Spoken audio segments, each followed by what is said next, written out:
Howdy everybody that uses YouTube. Well, my name's John. This is a clock spring to a 99 F-350, a 7.3 liter turbo diesel. Well, it doesn't matter what kind of motor really, because for the most part they all got the same clock spring. Mostly. So this clock spring I was working on the pitman arm. I took out the gearbox and the power steering gearbox because it was leaking and I could only go like 20 miles and then I'd have to refill it up with power steering fluid and whatnot. So I took it off and I was counting the turns on the steering wheel when I got everything back up there, just make sure everything was centered for the most part. First time I did it, and counting the turns, going left and going left and going right, and so everything was all right. And then my horn didn't work. So I use my horn quite a bit, especially around here where people are junkies and don't like to get going on their phone, whatever, while they're driving. So I had another video earlier about this, but somebody called and it paused the video and then it had to restart it. Otherwise, I'd be posting two videos. And I didn't really have time for that.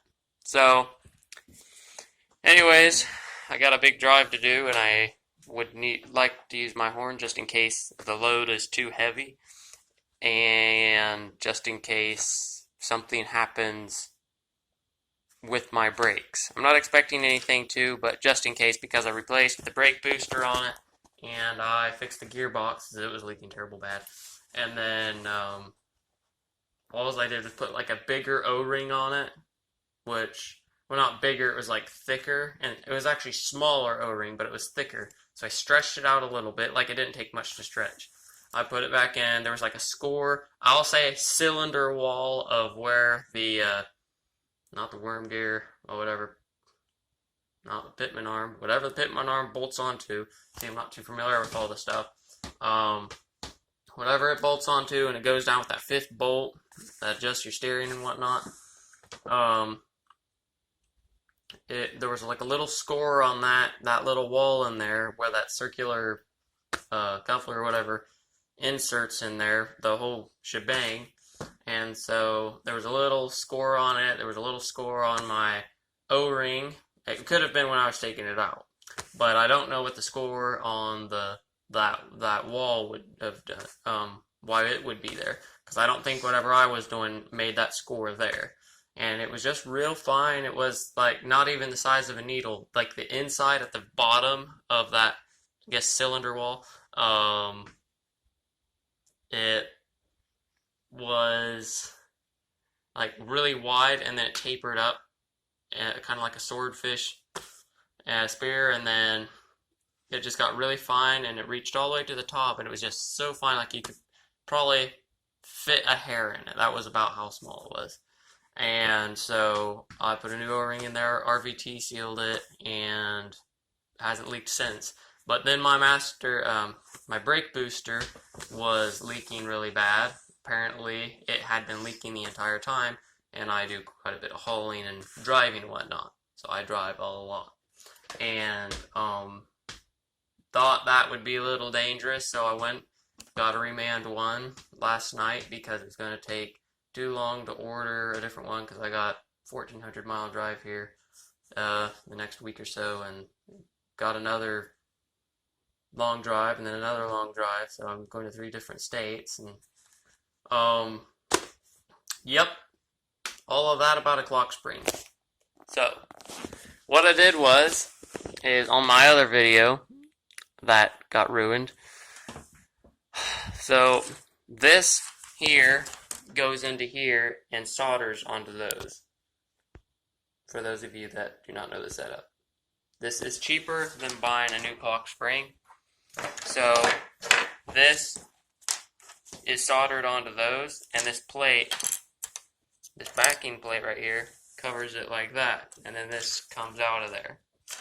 So now it's going to be a little bit harder to explain everything, but yes, this is your clock spring. You will lose your cruise control and horn depending on if this whole thing breaks off or not. But as I was counting the turns, this thing ripped off, because so that wasn't so great. So I got solder wire here, I got a soldering iron, And I did this on my truck before, that apparently somebody else had messed with the steering at one point. And they did something we're not aware of this thing. And this little strip here was what was in there. It was soldered in there, and it was connected to this.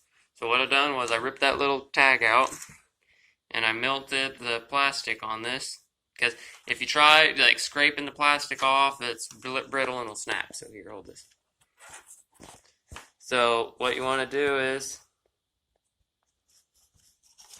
I'm going to clean, make sure they're clean enough. Now it's okay to clean them with a knife, but you don't want to try getting plastic off with a knife. So that's why I melted it. And then I trimmed them up because some of them were slight different lengths when they broke. So yeah, there's those. These will be soldering onto these strips. These things are only like a 30 seconds of an inch apart, maybe a 60 seconds of an inch, I don't know. But any rate, we're going to want to solder these. You do not want all of them to be touching when you solder them, so you got to be very careful when you solder these in here. You just want a solder per one, and don't want them connected, so it can be very frustrating. But it is cheaper in the long run. It might take you an hour, maybe 2 hours. It shouldn't take 2 hours if you're good at soldering. I'm not good at soldering, and it didn't take that long. So, but my horn did work, my cruise control worked last time, and it will work this time, providing I do not short circuit or whatever and get two things together. At least I'm assuming that if you get two things wired together, soldered together, then it's going to blow a fuse or something, and something's not going to work right. Or it will override, I don't know. But I'm assuming that's why they are separate, because they probably put them separate for a reason. At any rate, so I'm going to get a couple solders done here. I'm going to see what I can do. Last time it took like 2 or 3 people to help me, because, oh yes, and it was very discouraging because this thing was moving every which way. So I'm going to tape this down to the table or super glue it so it's not moving.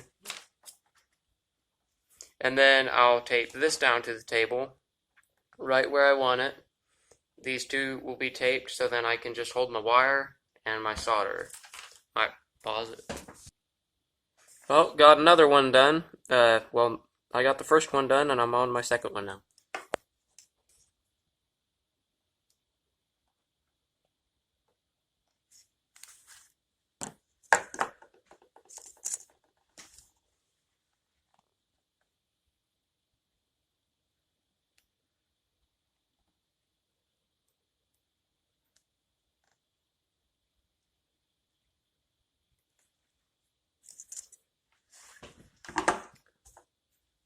So right here, it is very close to my other one, my next solder.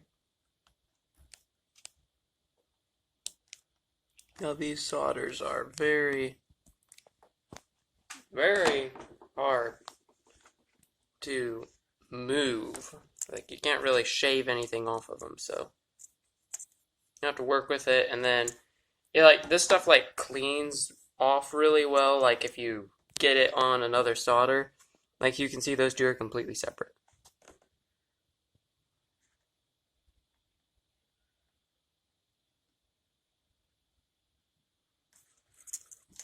And what I'm going to do here,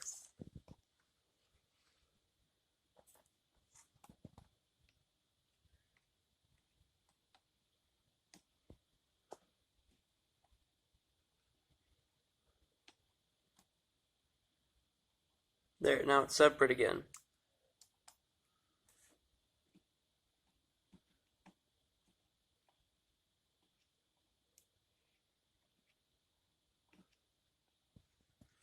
Make a little bit more space for myself so I can get a good quality solder.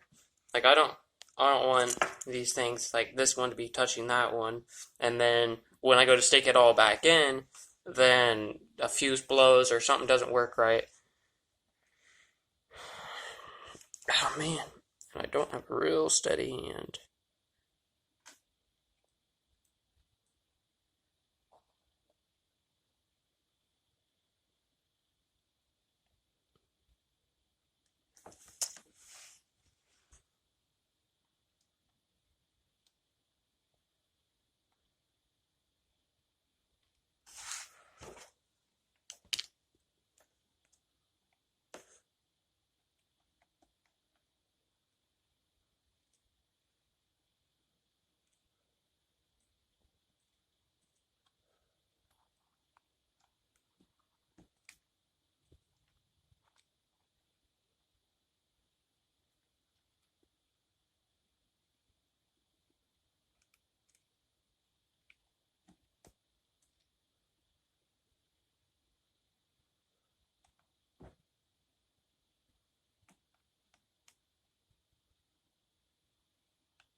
So I could have killed two birds with one shot with that solder.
So yeah, we don't want this solder tip to get all dirty, because once it gets all dirty, then there's really no point on trying to get a good solder, because it spreads it everywhere and it just doesn't do a good job.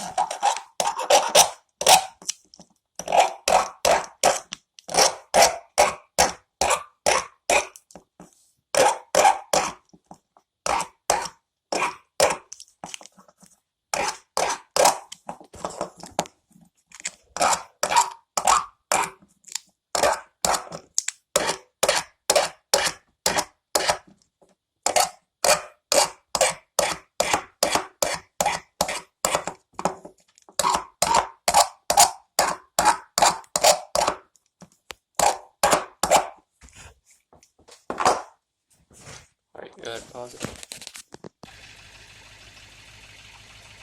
Well, folks, I didn't get too many of the details. It got real hectic at that point, so.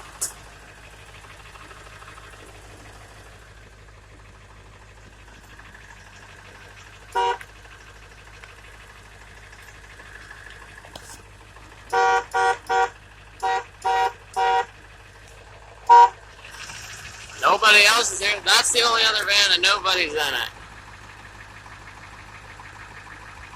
Although somebody could be hiding, but yeah. This is the Ford horn for this truck, so yep. Got that.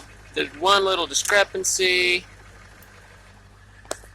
I don't think these lights work on here, because what happened in here, these last two wires here, one of the strips came up and went over to the other side when I was soldering because it melted the plastic holder.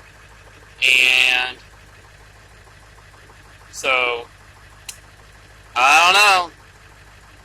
So it looks like those two little strips are together, so they're not separate. So that kind of ruins it. I don't know. At least the horn works. But everybody, hopefully that was helpful. And just wanted to let you know, like I got all this off, get the clock spring off and everything. I really wanted my horn back. I'll probably go get a different clock spring and give it a try, like from a junkyard. Now, if it's unreasonably priced, then I'll just get a new one. Or I'll just continue to try to fix this one. But so if you ever want to get your steering wheel off, don't worry about steering wheel pullers unless this is all rusty, which I don't really see how it could get rusty.